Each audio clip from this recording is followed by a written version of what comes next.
할렐루야. 오늘도 주님 앞에 나오신 여러분을 주의 이름으로 축복합니다. 오늘은 요한복음 13장 31절에서 38절 말씀 가지고 새 계명이라는 제목으로 여러분과 함께 말씀을 나누겠습니다. 오늘의 본문은 예수님께서 제자들과 함께 이제 최후의 만찬을 들고 계시던 때를 배경으로 하고 있습니다. 예수님께서 최후의 만찬하는 도중에 많은 일들이 일어나죠. 첫 번째는 예수님께서 갑자기 일어나셔서 수건을 허리에 두르고 제자들을 하나씩 발을 씻겨주시는 그 일명 세족식 사건이 있고요. 또 그 세족식 사건이 있은 이후에 내가 주와 선생으로 너희의 발을 씻겼으니 너희도 서로 발을 씻겨야 된다. 이렇게 말씀을 하시면서 이제 마지막 어찌 보면 예수님께서 이 땅에 계실 때 제자들에게 마지막 어떤 유언과 같은 교훈을 남겨주시는데요. 그 일환으로 이제 쭉 그 이야기가 진행되고 있습니다. 그렇게 말씀하신 이후에 갑자기 또 예수님께서 이 청천벽력과 같은 그런 말씀을 하십니다. 이곳에 있는 우리와 함께 먹고 있는 이곳에 있는 사람 중에 한 명이 나를 팔 거다. 요한복음에서는 이제 자세한 이야기가 나오지 않지만 서로 저입니까 막 물어보기도 하고 막 어수선한 그런 상황 가운데 있습니다. 요한복음에서는 이 주님께서 사랑하시던 자에게 베드로가 물어봐요. 그 주님 사랑하시던 자라고 표현된 사람이 누구냐면 요한이거든요. 그러니까 요한복음에서는 자기 이름을 나타내지 않습니다. 그냥 주께서 사랑하시던 자 이런 식으로 이야기를 하는데 베드로가 요한에게 물어봐요. 왜냐하면 예수님의 식사 자리 바로 옆에 아마 요한이 있었던가 봐요. 그래서 요한이 예수님에게 이렇게 기대어서 있으면서 예수님께 슬쩍 물어봅니다. 근데 왜 요한이 예수님께 기대어 있을까? 왜 밥 먹고 있는데 갑자기 기대어 있을까? 이렇게 생각을 하거든요. 근데 이제 왜 그러냐면 우리가 이제 최후의 만찬 이렇게 성화 같은 거 보면 큰 식탁에 예수님과 제자들이 다 이렇게 식탁에 앉아 있잖아요. 의자에. 근데 사실 유대인들의 어떤 식사의 습관은 테이블에 앉아서 먹지 않습니다. 어떻게 먹냐면 기대 누워서 이렇게 바닥에 기대 누워서 식사를 해요. 그러니까 예를 들어서 오른손을 이렇게 먹으려면 옆으로 이렇게 기대 누워요. 이런 식으로 팔을 옆으로 기대 누워가지고 이렇게 앞에 있는 것을 뜯어 먹어요. 그러니까 당연히 옆 사람 그 가슴 가까이에 그 옆에 사람이 머리가 이렇게 있겠죠. 서로 이렇게 기대어서 이렇게 둥그렇게 있으니까. 근데 이제 아마 예수님 바로 오른쪽에 요한이 있었던 것 같아요. 그러니까 이렇게 기대어서 이렇게 있으니까 예수님하고 제일 가까이 있잖아요. 그러니까 요한이 누구냐고 물어봤을 때 예수님이 내가 떡을 찍어서 주는 사람이 그다라고 말씀을 하시면서 떡을 찍어서 그 가룟 유다에게 주시면서 가서 네가 해야 될 일을 해라 딱 이야기를 해요. 근데 이게 요한은 그렇게 말을 들었지만 사실 그때는 그게 긴가민가 했을 거예요. 그런가라고 하긴 하겠지만 또 한편으로는 이 가룟 유다가 그 유월절 명절 때 회개를 맡고 있는 사람이기 때문에 그 다른 제자들도 그렇고 요한도 그렇고 가룟 유다에게 네가 할 일을 해라고 하니까 따로 시키신 일이 있나 보다. 또는 특별히 뭔가를 사거나 내지는 준비해야 되는 뭐가 있나 보다. 그래서 가룟 유다가 자기 해야 될 일을 하기 위해서 나갔나 보다. 이렇게 생각을 한 거죠. 그러니까 그때 당시에는 만약에 저번에도 가룟 유다에 대해서 좀 말씀을 드렸지만 가룟 유다가 사람들에게 의심받을 만한 사람이었다면 그렇게 이야기를 했을 때 제자들이 가룟 유다인가 다 이렇게 의심을 했었어야 돼요. 근데 아무도 가룟 유다가 예수님을 팔 거라고 생각을 못합니다. 겉보기에는 가룟 유다가 그렇게 할 사람으로 전혀 보이지 않았거든요. 모든 사람이 다 예수님을 판다고 하더라도 유다만큼은 안 팔 거라고 그런 마음이 있기 때문에 전혀 의심을 못 하는 거예요. 그래서 가룟 유다가 나갔을 때 그냥 자기가 회개 맡은 일 그 일을 하러 나가나 보다 이렇게 생각을 다 한 거죠. 그렇게 이제 가룟 유다가 나가고 난 다음에 예수님께서 제자들에게 다시 한번 이야기를 해요. 이제 이 예수님이 이제 바로 이 새벽, 이 밤이 지나면 십자가에 달려 돌아가실 거고 마지막으로 너에게 새 계명을 준다라고 말씀하시면서 지금 오늘의 본문 말씀을 지금 하고 계시는 거예요. 그 새 계명이 뭡니까? 새 계명을 너희에게 주노니 서로 사랑하라. 내가 너희를 사랑한 것 같이 너희도 서로 사랑하라. 너희가 서로 사랑하면 이로써 모든 사람이 너희가 내 제자인 줄 알리라.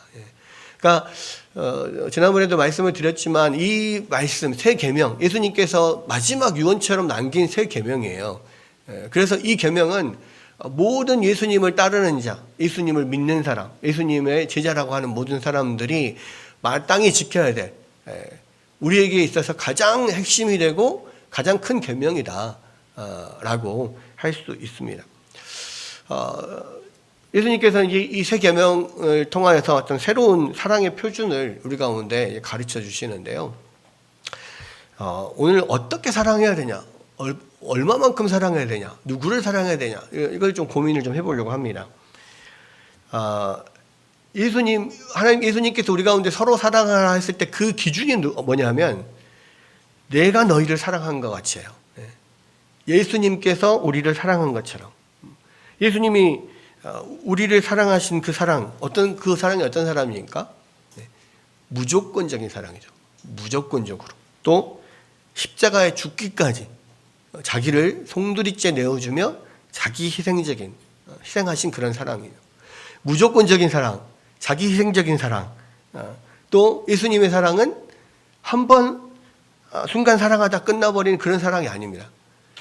이 요한복음 13장 처음 1절에 뭐라고 이야기합니까? 이 모든 것을 이야기하면서 첫머리에 예수님이 자기의 때가 된 것을 아시고 세상에 있는 자기 사람들을 사랑하시되 어떻게 사랑하시니라? 끝까지 사랑하시니라. 그러니까 예수님의 사랑은요, 끝까지 사랑하는 거예요. 그러니까 한번 마음을 주셨으면 끝까지 변함없이, 심지어는 자기를 배신하는 그 가룟 유다까지도, 또 심지어는 자기를 십자가에 못 박는 그 병사들까지도 주여 저들이 저희 죄를 모릅니다. 저들을 용서해 주옵소서. 그렇게 기도하는 것처럼 끝까지 변함없이 사랑하는 그런 사랑. 그것이 예수님의 사랑이죠. 그러면 이제 이 말씀이 참 부담스러워요. 그렇죠. 저도 부담스러운데 여러분도 부담스러웠죠. 예. 왜? 어떻게 예수님처럼 그렇게 사랑할 수 있겠냐, 우리가. 너무 표준이 높다라고 생각을 합니다. 그래서 이건 너무 실천하기 어렵다라고 해서 우리가 포기해버려서는 안 됩니다.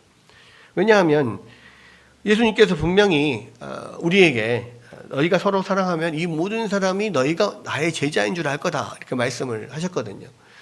여러분, 우리가 예수님의 제자라고 하는 것은 예수님이 우리의 스승이라는 건데, 지난번에도 말씀드렸지만 스승이라고 하는 것은 결국 제자들의 모든 삶의 표본이고요.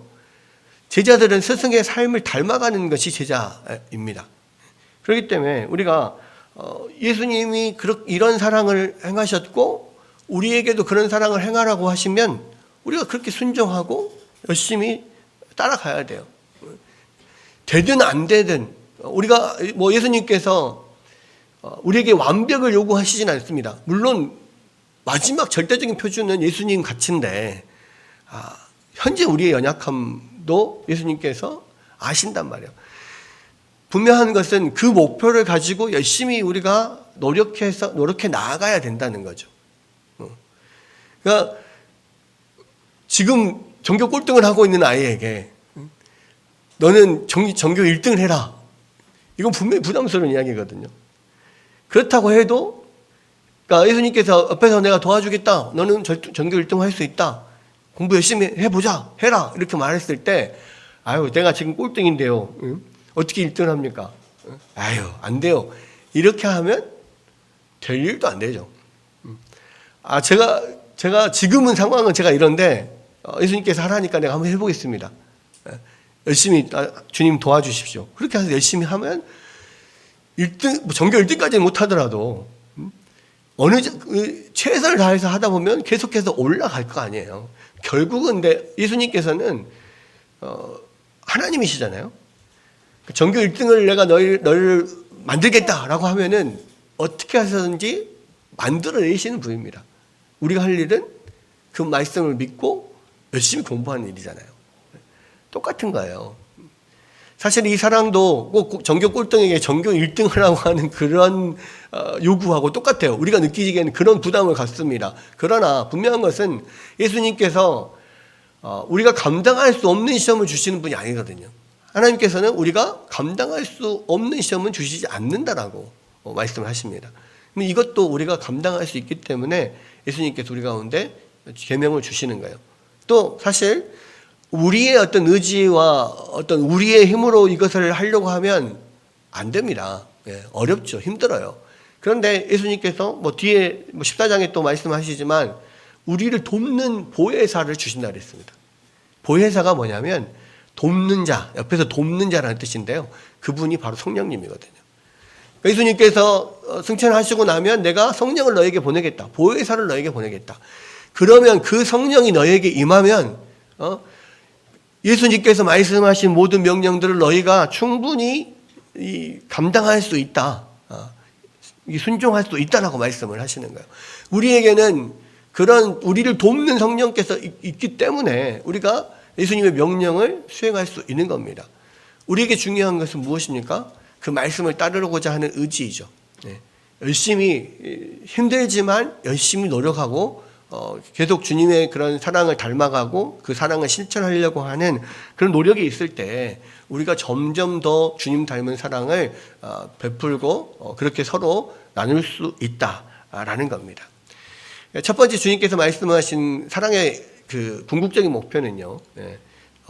예수님 사랑의 표준은 예수님이 우리를 사랑한 것처럼 사랑하는 거예요. 우리가 서로 사랑할 때.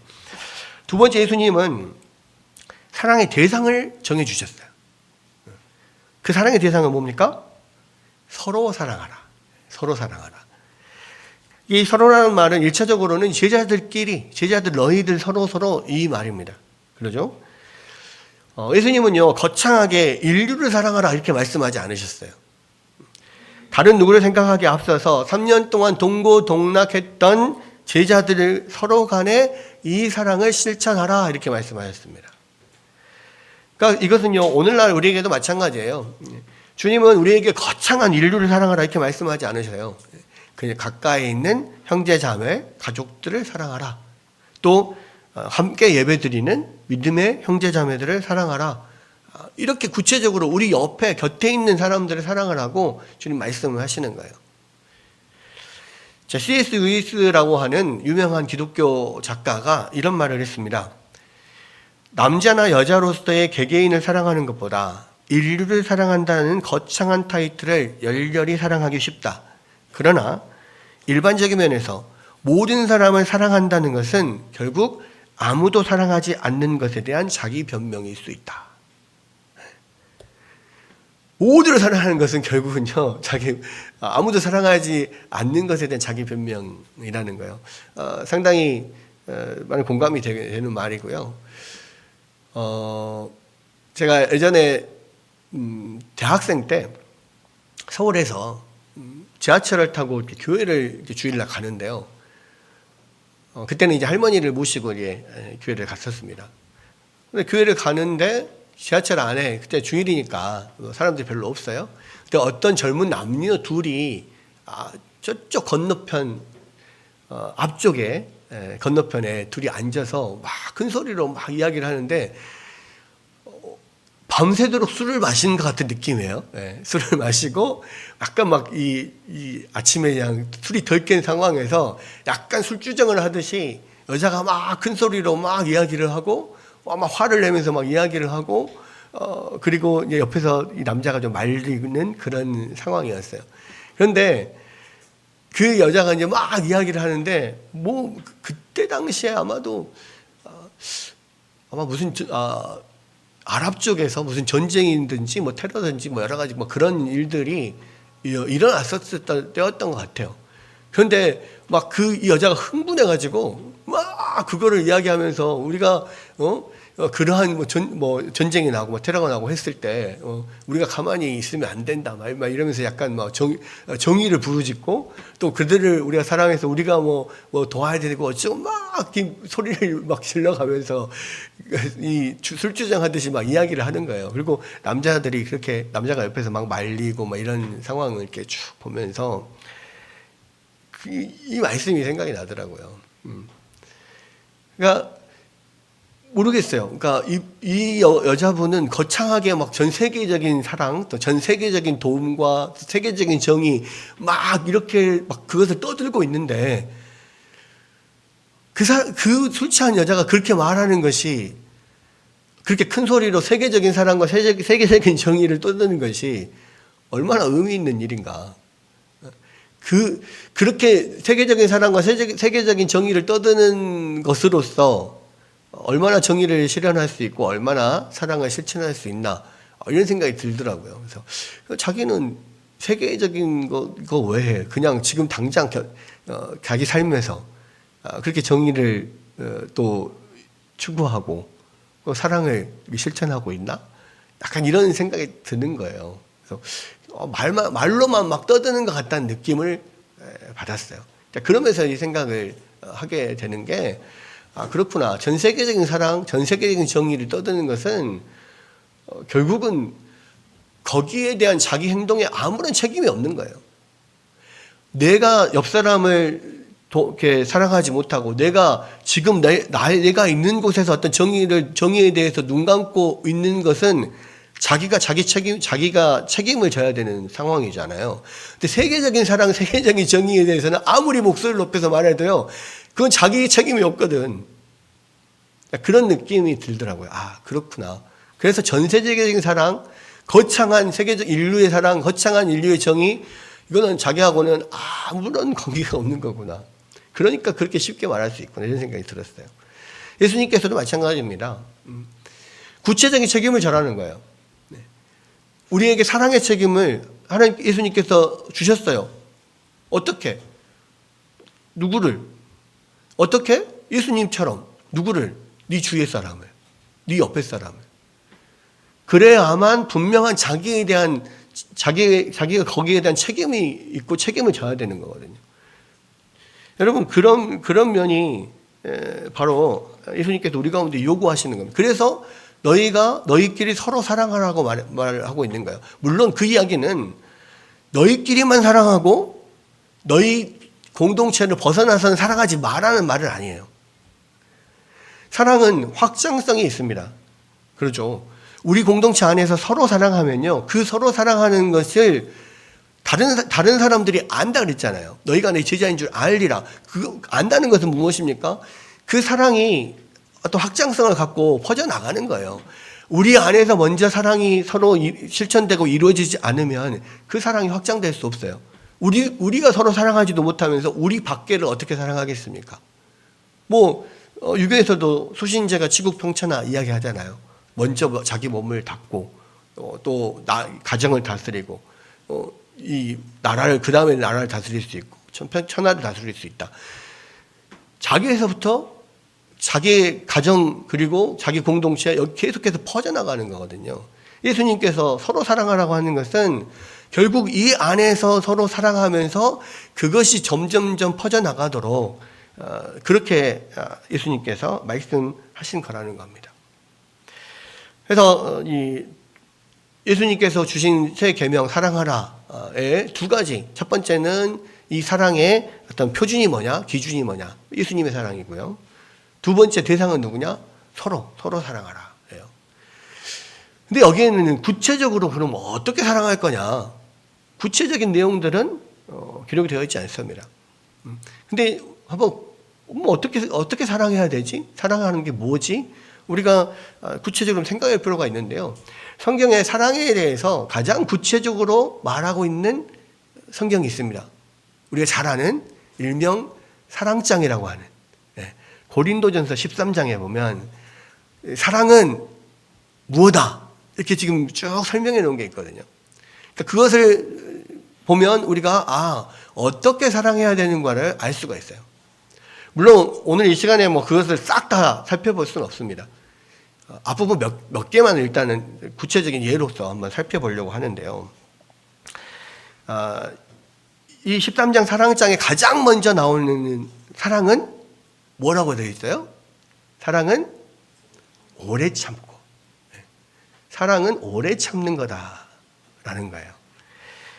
여러분, 오래 참는 거다라는 것을 이해하려면요, 두 가지를 알아야 되는데, 그러면 이 참는 것, 하나는 첫 번째는 참는 행동은 뭐냐? 뭘 참는 거냐? 여러분, 오래 참는다라고 했을 때는 두 가지가 있어요. 하나는 그 사람을 참아주는 거죠. 우리의 어떤 사랑의 대상은 사람입니다. 그러죠? 근데 이 서로가 오랫동안 서로 계속 이 같이 생활을 하다 보면 정말 이게 힘든 게 있어요. 왜? 계속 부딪히는 게 있거든요. 부딪히는 습관들이 있습니다. 근데 그게 되게 마음에 안 들어요. 근데 여러분, 그냥 한두 번으로 끝나면은 쉽게 참을 수 있어요. 근데 계속 반복되잖아요. 그럼 참기가 힘들어요. 옛날에 그런 말이 있습니다. 그 성인 군자도 털 2개만 뽑으면 화를 낸다. 뭐 이런 말이 있어요. 그러니까 아주 사소한 어떤 잘못이나 고통이 반복되면 참기가 힘들다는 거예요. 또 다른 속담이 있습니다. 잔병에 효자 없다. 큰 병은 뭐 이렇게 열심히 잘 이렇게 간호하고 부모님을 잘 이렇게 간호할 수 있어요. 근데 잔병이 계속 되잖아요. 그럼 계속 그것을 간호하는 것은 사실 쉽지가 않아요. 근데 여러분, 오래 참는 건 뭡니까?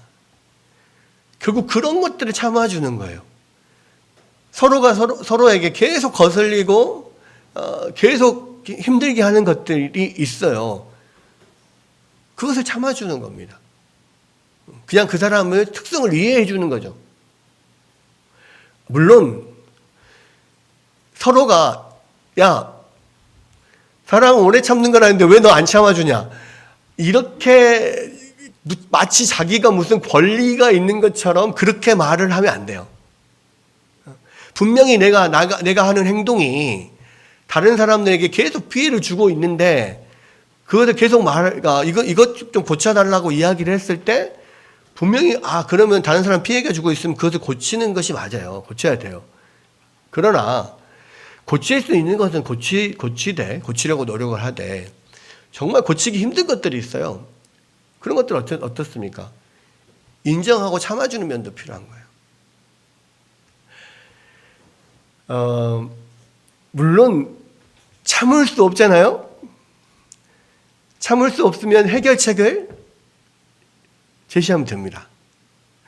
그러니까 뭐 예전에도 그런 이야기를 했었지만 같이 가족끼리 집에서 생활을 하다 보면 되게 불편한 게 있어요. 그 습관인데요. 치약을 짤 때 밑에서부터 이렇게 잘 가지런히 밑에서부터 쭉 해서 치약을 짜서 쓰는 사람이 있어요. 근데 반면에 어떤 가족들 중에 어떤 사람은 그냥 가운데 꾹 눌러가지고 치약을 짜요. 그러면 나중에 그게 가운데만 쭉쭉 하다 보면 이게 치약이 앞뒤로 몰려 있어서 결국은 밑에 있는 거를 다 끌어올려야 되거든요. 근데 이게 별거 아닌 것 같지만 아까 이야기했잖아요. 작은 게 반복되면 되게 그게 참기가 힘들다고. 나중에 그거 가지고 싸워요.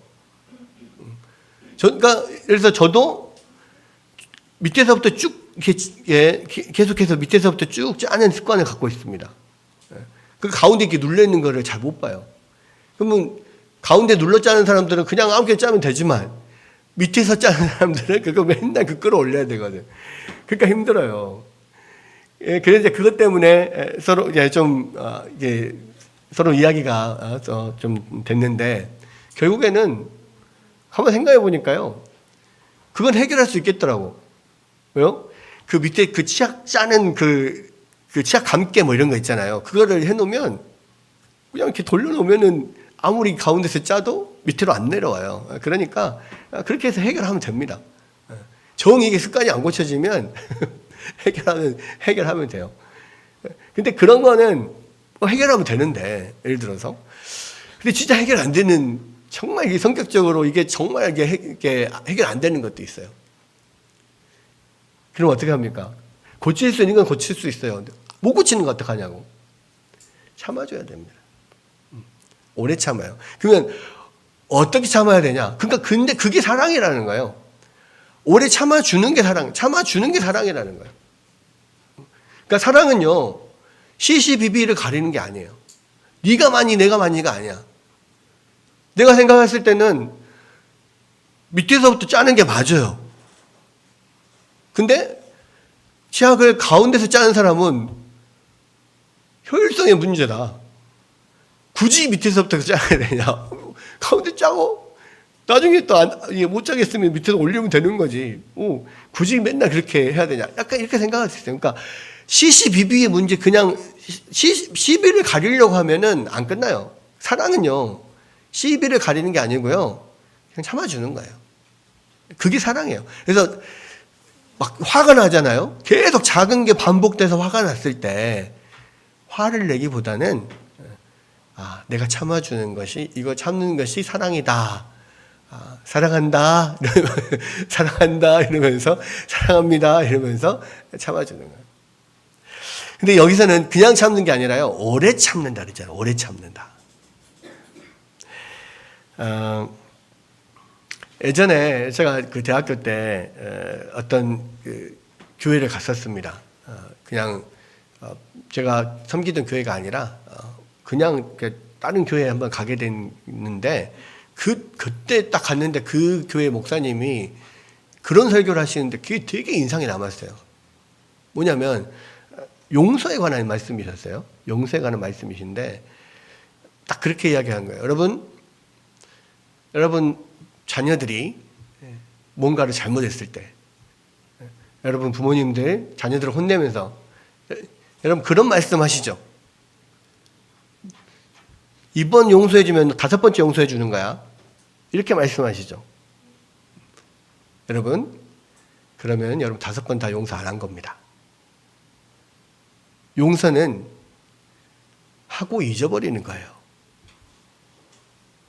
용서를 5번을 했다라고 기억하는 것은 5번 다 용서를 안 해준 겁니다. 그 목사님 그렇게 설교를 하시더라고요.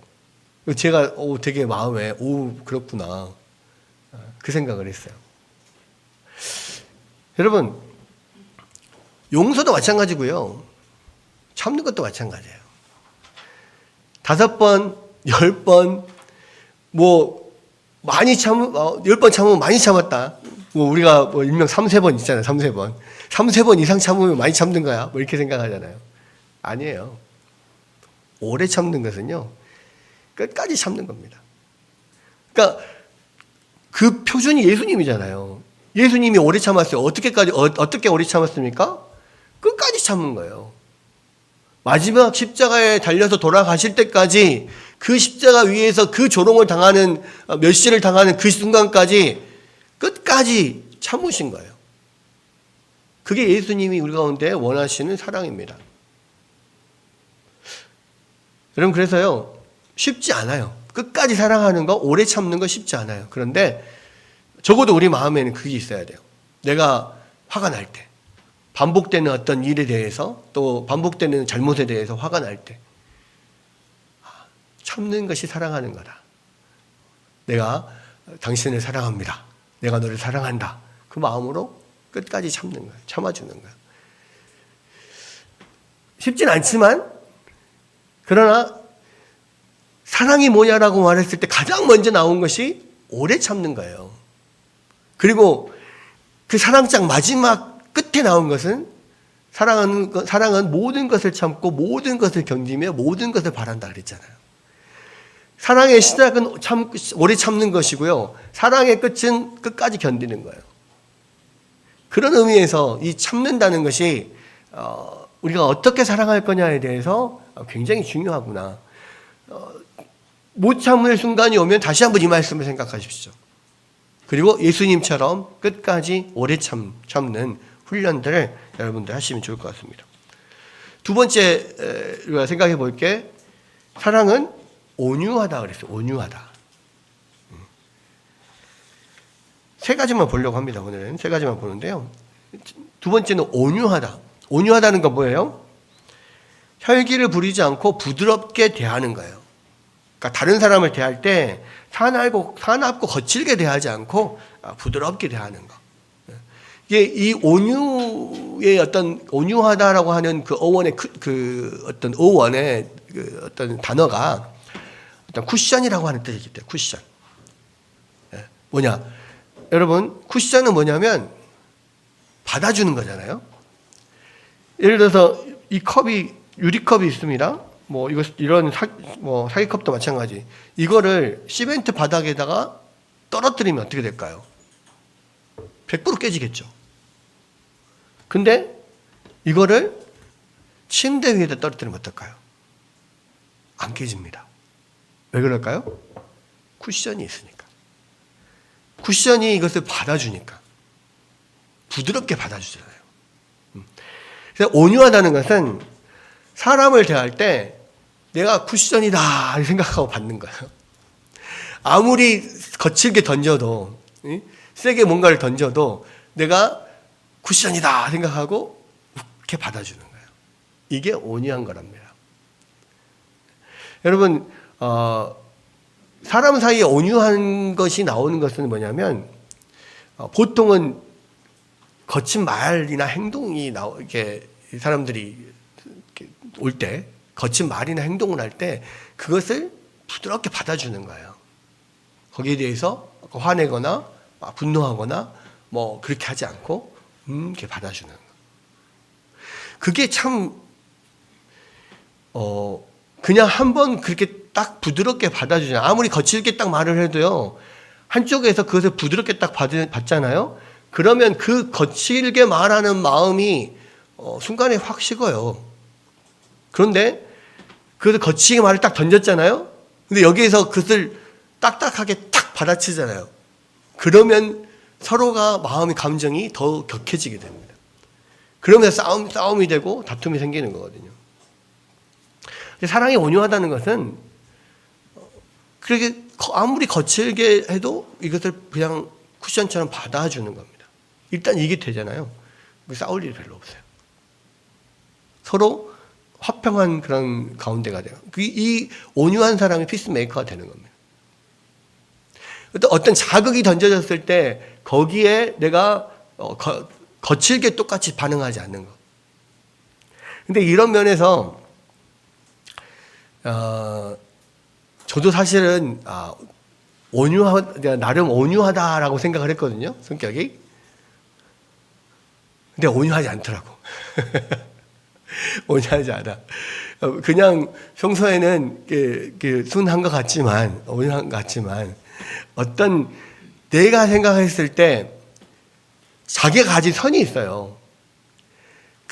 자기가 가지고 있는 선을 넘어서는 어떤 나를 어떤 공격하는 그런 언행들이 딱 올 때 제가 그것을 부드럽게 받아주지를 못하더라고요. 그리고 훅 해가지고 거기에 대해서 확 같이 이렇게 하는 것들이 있었어요. 그래서 지금 생각해 보면 정말 참 창피하다. 창피하다 이런 생각들을 많이 했고 이거 온유하지 않구나.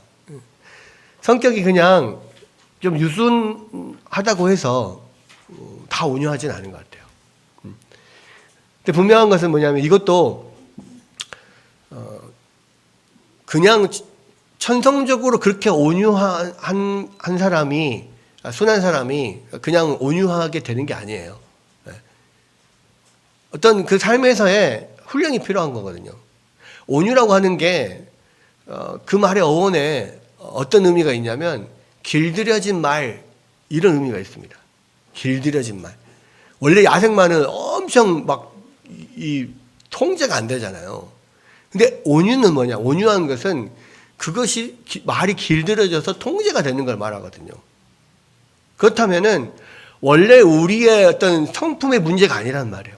성격이 유순하다고 해서 다 온유한 게 아니라, 성격이 급하다고 해서 온유한 게 아니라, 그 급한 성격 또 그 유순한 성격을 가지고도 우리가 이런 길들인 어떤 훈련들을 통해서 이것이 통제가 될 때 그것이 온유함이 갖게 되는 거라는 거예요. 그래서 여러분, 사랑은 온유하다. 온유한 것이 사랑이라고 하면 그것을 여러분들이 여러분의 삶에서 계속해서 훈련하고 여러분의 성품을 길들여 가야 돼요. 예수님께서 보시기에 좋도록. 그래서 어떤 상황이 왔을 때 그런 나를 자극하는 그런 공격들이 왔을 때 우리가 그것을 부드럽게 받아줄 수 있도록 훈련이 돼야 돼요. 화가 확 날 수 있어요. 그래서 한번 와락 쏟을 수 있습니다. 와락 쏟으려고 할 때 여기서 일단 제어를 하는 거죠. 화를 식히는 거죠. 이렇게. 그리고 다시 받는 거예요. 여러분, 사랑이라고 하는 것이요, 계속해서 나오는 것이지만 그냥 자연스럽게 되지 않습니다. 오래 참는 것도 훈련이 필요하고요, 온유한 것도 훈련이 필요해요. 훈련으로서 계속되는 예수님의 인격을 닮아가려고 하는 그러한 노력으로서 이것이 우리 가운데, 인격 가운데 이루어지는 거예요. 두 번째가 온유함, 온유하게 대하는 거예요. 마지막으로 한 가지만 더 보겠습니다. 사랑은 시기하지 않는 거라고 했습니다. 사랑은 시기하지 않는다. 여러분, 시기는 뭐냐면 다른 사람이 잘 되는 것을 싫어해서 그 사람을 미워하는 거예요. 그러니까 사랑은 본질적으로 상대방의 가치를 높여주고 상대방의 유익을 구하는 거예요. 근데 이 시기는요, 그 사랑과 정반대의 것이에요. 사랑은 상대방을 높여주기를 원하잖아요. 근데 시기는 상대방을 낮추고 내가 높아지기를 원해. 그렇죠? 사랑은 상대방이 잘 되는 걸 원하잖아요. 유익을 원하잖아요. 근데 시기는 상대방이 못 되고 내가 잘 되는 게 원해. 여러분, 그래서 왜 시기가 일어나냐면 시기의 근원은 뭐냐? 교만과 탐욕이에요. 그러니까 시기는 내가 교만해요. 다른 사람보다 내가 더 잘나가고 싶어. 내가 더 높이 있고 싶어. 또 다른 사람에 있는 것을 내가 갖고 싶어. 내가 높아지고 싶고 내가 저것을 갖고 싶고, 이 두 가지가 결합이 되면 내 안에 시기가 일어나는 거예요. 여러분, 이 시기에 대해서 대표적인 속담이 있잖아요. 사촌이 땅을 사면 배가 아프다. 왜? 사촌이 땅을 샀다는 것은 잘 됐다는 거거든. 부자가 됐다는 거거든. 내가 잘 돼야 되는데 쟤가 잘 돼. 이게 이 문제인 거예요. 이게 자기가 교만한 마음이죠. 쟤보다 내가 잘 돼야 되는데, 내가 더 잘났는데 왜 쟤가 잘 되지? 또 땅을 샀다라고 하는 그 땅, 부자가 된 거, 땅을 산 거, 나는 갖고 싶은데 내가 없어. 탐심이거든요. 그러니까 이 시기의 근본은 교만과 탐심이에요. 여러분, 우리는 어쩌면 시기하고 질투하는 것은 그냥 일반인들이 그냥 당연하게 일어나는 사소한 것이다 라고 생각할 수 있어요. 그런데 성경은요, 이런 시기심에 대해서 굉장히 안 좋게 이야기를 합니다. 고린도전서 3장 3절에 보면요, 너희는 아직도 육신에 속한 자로다.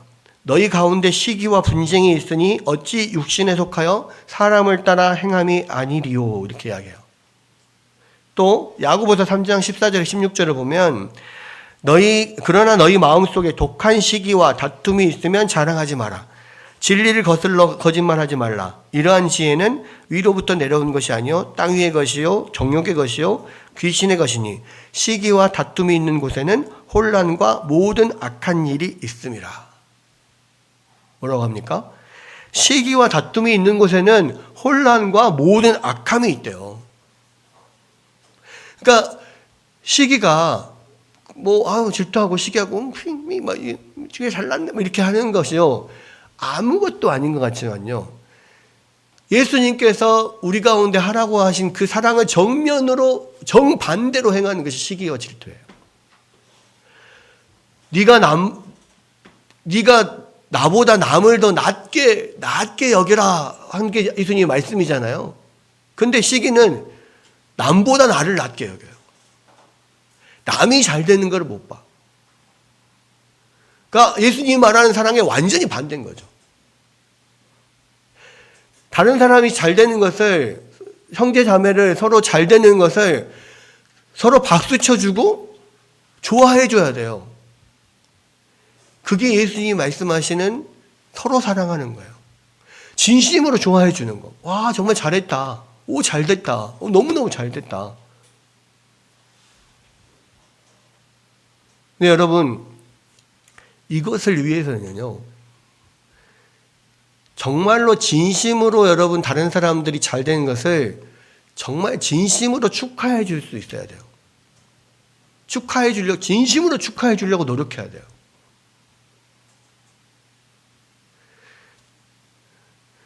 제가요, 저도 어렸을 때 남들이 잘한 것에 대해서 지금 돌이켜보면 진심으로 축하를 못 해줬던 것 같아요. 그러니까 왜 그러냐면 사실 교만한 마음이 있는 거죠. 그러니까 교만과 탐심이 그 안에 있어요. 왜 다른 사람이 잘했어요. 오, 잘했어요. 뭔가를 했는데 큰 상을 받았어요. 예를 들어서 뭔가를 잘했어. 오, 잘했다. 축하한다. 이렇게 축하는 해줘요. 근데 진심으로 오, 진짜 너무너무 잘됐다. 진심으로 막 해주지는 못했던 것 같아요. 왜 그랬냐면 제 마음에 교만한 마음이 있었어요. 왜? 내가 저거 하면 저거보다 더 잘할 수 있는데? 이런 마음. 그런 마음이 있었던 거예요. 그러니까, 축하는 해주지만, 내가 하면 더 잘할 수 있는데? 약간 이런 마음이 있기 때문에, 우와, 진짜 너무 잘했다. 그런 걸 했단 말이야. 이렇게 해주지를 못했던 거예요. 지금 돌이켜보니까. 그러니까 제가 굉장히 교만했던 거죠. 근데요, 그거를 여러분 정말 진심으로 축하해주고 좋아해줄 수 있어야 돼요. 남들이 잘된 거에 대해서 내 주변의 사람들, 내 형제 자매들, 나의 동료들, 함께하는 이 주변 사람들이 잘하고 조금이라도 잘한 거에 대해서 정말 축하해주고 잘했다고 칭찬해주고 이런 것이 필요해요. 여러분, 우리는 칭찬에 약해요. 많이들 칭찬하는 게 약하다고.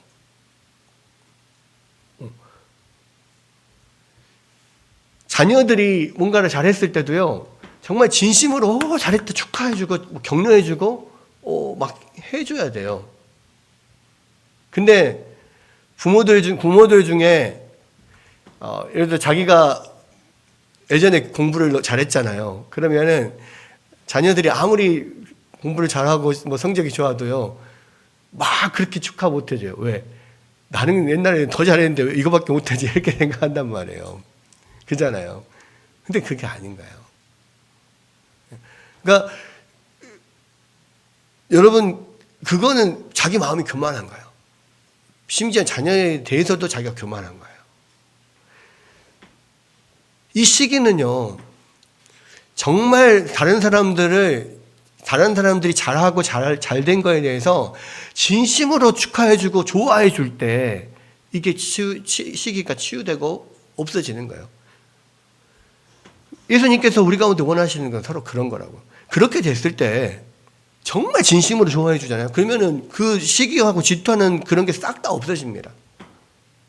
근데 그게 공동체 분위기 안에 다 드러나요. 어떤 사람이 예를 들어서 우리 같이 이렇게 공동체 생활 하잖아요.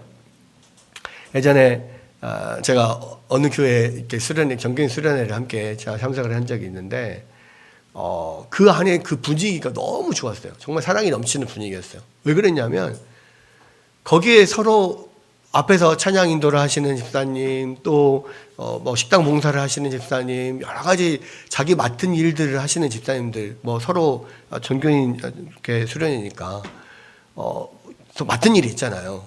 근데 그 맡은 일들을 하고 나중에 서로 이제 수고했다라고 이렇게 축하해주고 뭐 격려해주고 하는 시간들이 있었어요.